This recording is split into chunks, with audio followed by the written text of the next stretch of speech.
My worker complained about the lazy owner for 45 minutes, not knowing I was the owner he talked about. I walked into the break room at my manufacturing plant wearing jeans and an old college hoodie, carrying my lunch in a paper bag like I always did. The place was buzzing with the usual midday crowd, workers grabbing quick meals before heading back to their stations. I'd owned this company for 15 years after buying it from my mentor, who'd taught me everything about the business, and I made it a point to dress like everyone else when I visited the floor. No fancy suits or executive badges, just comfortable clothes that let me blend in and see how things really ran when nobody knew the boss was watching. I spotted an empty seat at one of the long tables and sat down next to a guy I'd seen around but never formally met. He was maybe mid-30s with a perpetual scowl and was already mid-conversation with two other workers across from us. I nodded hello and started unwrapping my sandwich while they continued talking about last night's game. The conversation was normal enough until the guy next to me, whose name tag read Dennis, suddenly shifted topics and started complaining about management. Dennis launched into a rant about how the owner never showed his face on the floor and probably sat in his office counting money all day while real workers busted their backs. The two guys across from us nodded along, clearly having heard this speech before. I kept my expression neutral and took a bite of my sandwich, listening carefully as Dennis described in detail how he imagined I spent my days. According to him, I rolled into work around noon in a luxury car, took 3-hour lunches at expensive restaurants, and left by 4 without ever setting foot in the actual plant. He said the owner clearly didn't care about the people who made him rich and probably couldn't even operate the machinery if his life depended on it. One of the other guys mentioned he'd heard the owner was some rich kid who inherited the business, which wasn't true at all since I'd bought it with money I'd saved from working 2 jobs for a decade. But I didn't correct him, just kept eating and listening while Dennis got more animated with each complaint. He was really warming up now, gesturing with his sandwich and raising his voice enough that people at nearby tables were starting to glance over. Dennis went on to say that the owner probably didn't even know half the workers' names and definitely didn't appreciate how hard everyone worked to keep production numbers up. He complained about the lack of raises this year, which stung because we'd actually given modest increases to 70% of the staff based on performance reviews. I knew not everyone got raises because not everyone deserved them, but apparently Dennis felt entitled to more money regardless of his contribution. He started listing all the ways he thought the owner was incompetent, including the recent decision to upgrade our quality control systems, which Dennis called a waste of money that could have gone to worker bonuses. I happened to know that quality control upgrade had already caught 3 major defects that would have cost us a huge client contract, but Dennis clearly didn't have that information. His buddy across the table asked if Dennis had ever actually seen the owner, and Dennis snorted and said he wouldn't recognize him if he walked right past him in the hallway. The irony wasn't lost on me as I sat there 6 inches from his elbow, drinking my water and letting him continue. The rant continued for another 10 minutes as Dennis described how he'd been working at the plant for 8 months and had never once received recognition for his contributions. He said he worked harder than anyone else on his line and that the owner probably didn't even know his name or care about his excellent attendance record. I made a mental note to check Dennis's file later because I had a feeling his version of events might not match reality. One of the other workers tried to change the subject, but Dennis was on a roll now, complaining about the break room coffee being cheap and the parking lot needing repaving and a dozen other issues both valid and petty. Some of his complaints were actually fair points that I'd already been working on with my operations manager, but others were just whining about normal workplace inconveniences that every company dealt with. Dennis declared that if he ever met the owner face-to-face, he'd tell him exactly what he thought about how the place was being run, and that someone needed to give the boss a reality check about what actually happened on the floor. The 2 guys across from us were starting to look uncomfortable now, probably sensing that Dennis was going too far, but he didn't pick up on their body language at all. I finished my sandwich and wadded up the paper bag, still not saying anything while Dennis pivoted to complaining about the company's safety protocols. He called them overkill and said the owner was probably just worried about lawsuits rather than actually caring about worker safety. This one particularly annoyed me because we'd implemented those protocols after a serious accident at a competitor's plant had injured 3 people, and I'd spent weeks working with safety consultants to make sure our people were protected. Dennis's dismissive attitude toward those measures told me a lot about his judgment and priorities. He went on to say that the owner had probably never worked a real day in his life and wouldn't last 2 hours doing actual manual labor. I'd actually started in this industry running machines on a factory floor and had worked my way up over 15 years, but again, I didn't correct his assumptions. One of the other workers glanced at his watch and said he needed to get back to his station, clearly looking for an escape from Dennis's monologue. Dennis barely noticed as the guy left, immediately turning his attention to complaining about the company's health insurance plan. The health insurance complaint was particularly rich because we offered one of the better plans in the area after I'd specifically negotiated with providers to get comprehensive coverage for our employees. Dennis claimed the deductibles were too high and the owner probably had some premium plan while everyone else got screwed with bare minimum coverage. In reality, I had the exact same plan as everyone else because I believed in leading by example, but Dennis had constructed this entire narrative about evil management that didn't match reality at all. He said he'd heard the owner lived in some mansion on the lake and drove multiple luxury cars, showing how out of touch he was with regular people. I actually lived in a modest 3-bedroom house in a middle-class neighborhood and drove a truck that was 7 years old, but I was curious how far Dennis would go with his fictional version of my life. The remaining worker across from us was now actively avoiding eye contact and eating his lunch very quickly, clearly wanting to be anywhere else. Dennis didn't notice or didn't care, launching into a story about how his friend at another company had an owner who actually cared about employees and treated them with respect. I checked my watch and realized Dennis had been complaining for over 30 minutes straight without barely pausing for breath. The guy had stamina, I'd give him that. He circled back to his original complaint about the owner never being visible on the floor, saying it showed a complete lack of leadership and engagement. He declared that a real leader would be down here every day, talking to workers and understanding their concerns instead of hiding in an ivory tower. The thing was, I actually did come down to the floor regularly, just not in a way that announced my presence with fanfare.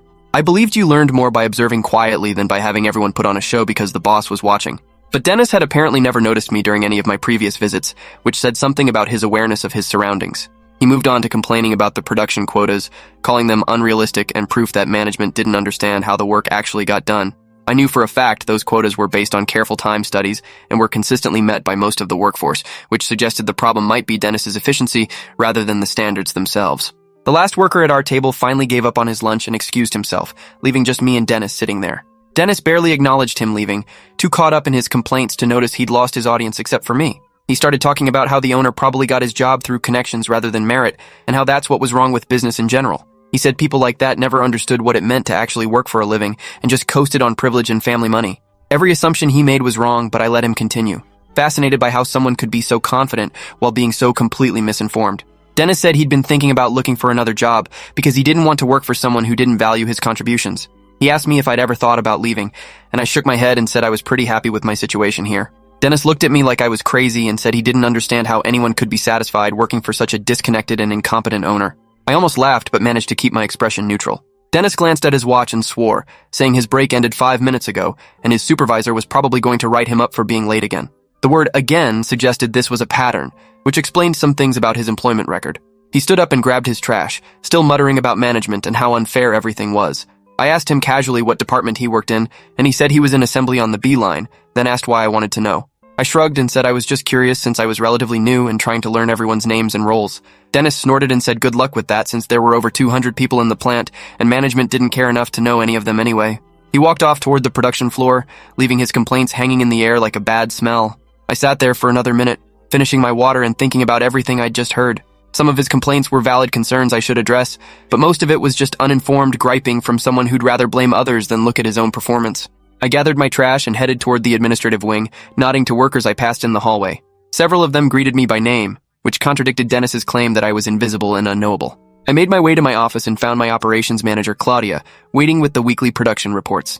She asked how my lunch was, and I told her it had been very educational. I asked her to pull Dennis's employee file and bring it to my office, along with his supervisor's recent evaluations. Claudia raised an eyebrow but didn't ask questions, just nodded and left to get the information.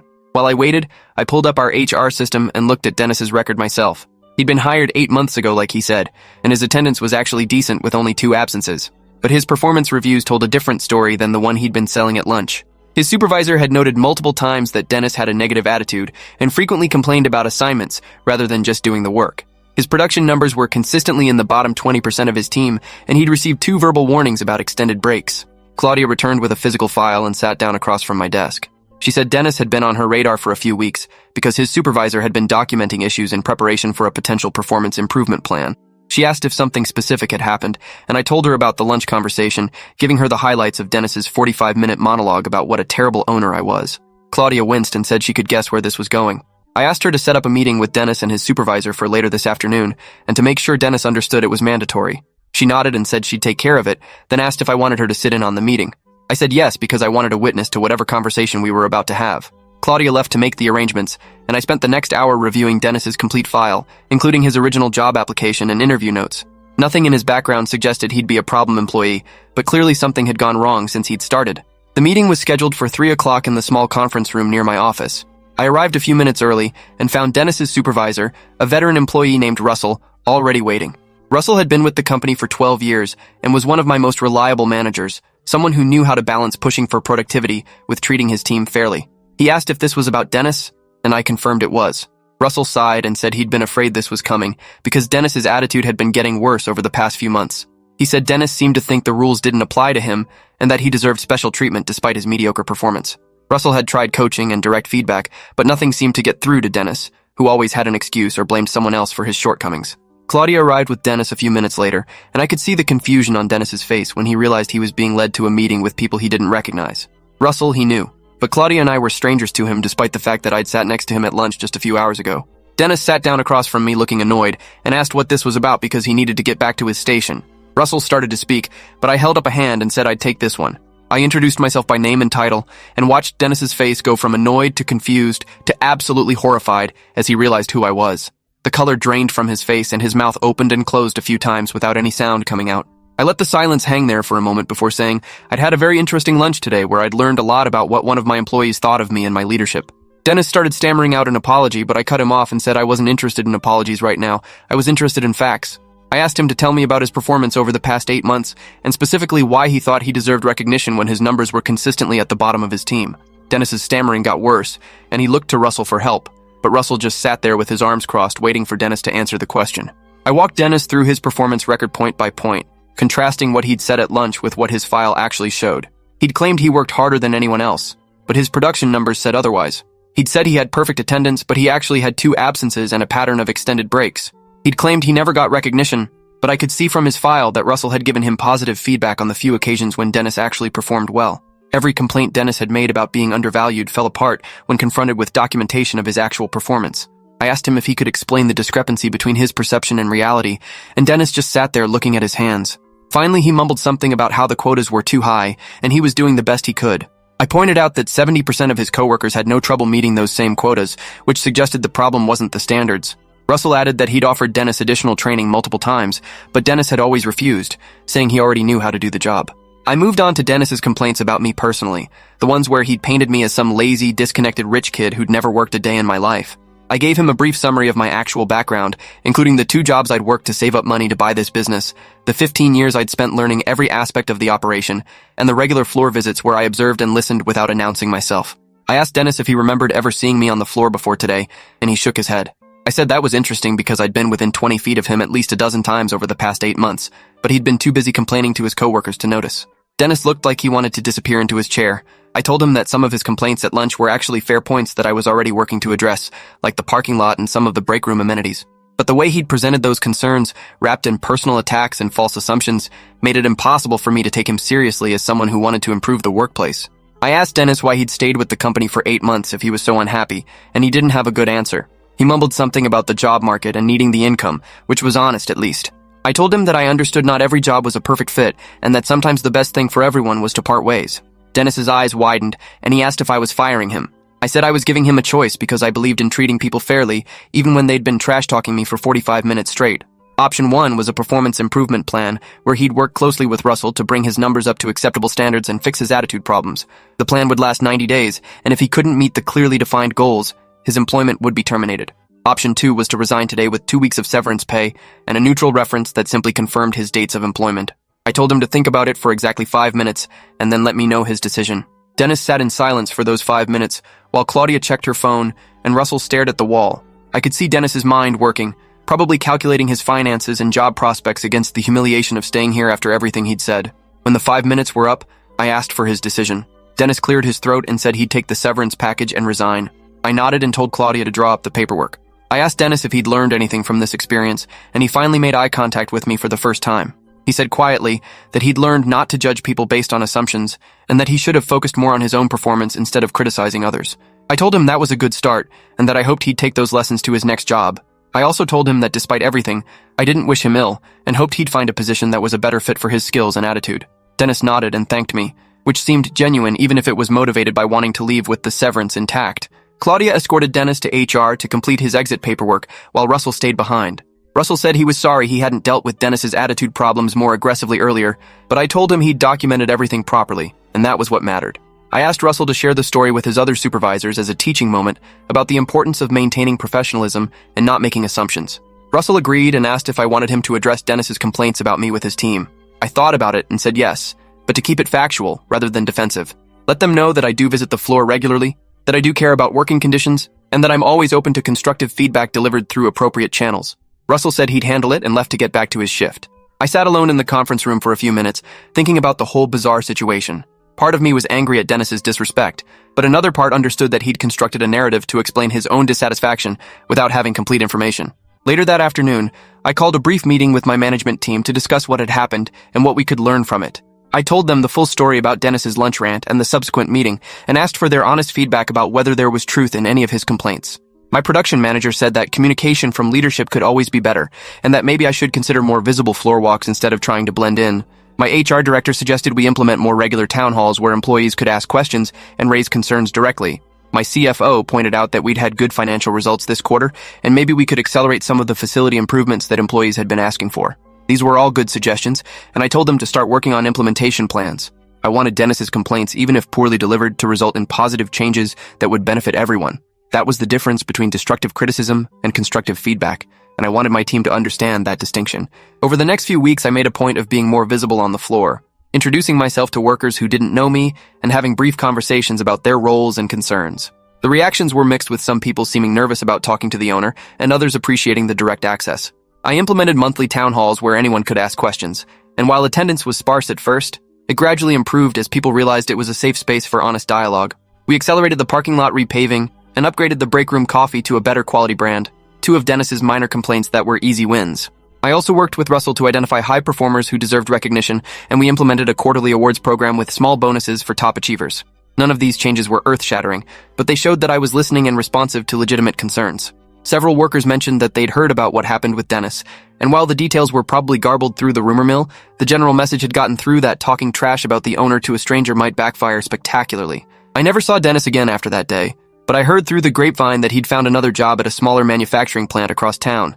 I hoped he'd learned something from our encounter and would approach his new position with a better attitude. The whole experience had taught me some valuable lessons too, about the importance of clear communication and the danger of letting employees construct false narratives about leadership. I realized that my preference for quiet observation had some benefits, but also created information gaps that people filled with assumptions and speculation. Finding the right balance between being accessible and being overbearing was tricky, but I was committed to improving. I also learned that sometimes the harshest critics have the weakest performance records, and that people who spend all their time complaining often do so to avoid looking at their own shortcomings. Dennis had been so convinced of his own excellence and my incompetence that he'd never stopped to question whether his perceptions matched reality. 6 months later, I was back in that same break room having lunch and happened to sit with some of the workers from the B line, the team Dennis had been on. They were chatting about normal stuff when one of them mentioned they'd gotten a new team member who was working out much better than the last guy they'd had. Another worker laughed and said, "Yeah, at least this one doesn't spend half his break complaining about everything." They didn't mention Dennis by name, but I knew who they meant. I asked how the new person was working out, and they said great. Really positive attitude and solid production numbers. It was a reminder that sometimes addition by subtraction is the best move for a team, and that removing one negative voice can improve morale for everyone else. I finished my lunch and headed back to my office, passing through the production floor where machines hummed and workers focused on their tasks. The place wasn't perfect and never would be, but it was running well and most people seemed reasonably content with their jobs. That was all I could realistically hope for as an owner. The Dennis incident became something of a legend at the plant. One of those stories that got told to new hires as a cautionary tale about assumptions and professionalism. I heard various versions of it over the following years, some accurate and some wildly embellished. In one version, I'd supposedly fired Dennis on the spot in the break room in front of everyone, which wasn't remotely true but made for a more dramatic story. I didn't bother correcting the exaggerations because the core message was sound, regardless of the specific details. Be careful what you say about people you don't know, because you never know who might be listening. Focus on your own performance before criticizing others. Treat everyone with basic respect even if you think they're beneath your notice. These weren't complicated lessons, but apparently they needed to be learned through experience for some people. Dennis had provided that experience in spectacular fashion, and while I doubted he'd thanked me for it, I hoped he'd grown from it nonetheless. As for me, I continued my quiet observations and regular check-ins, always learning and always trying to improve both the business and myself as a leader. Thanks for hanging out till the end. If you want more stories, make sure to subscribe and leave your take below.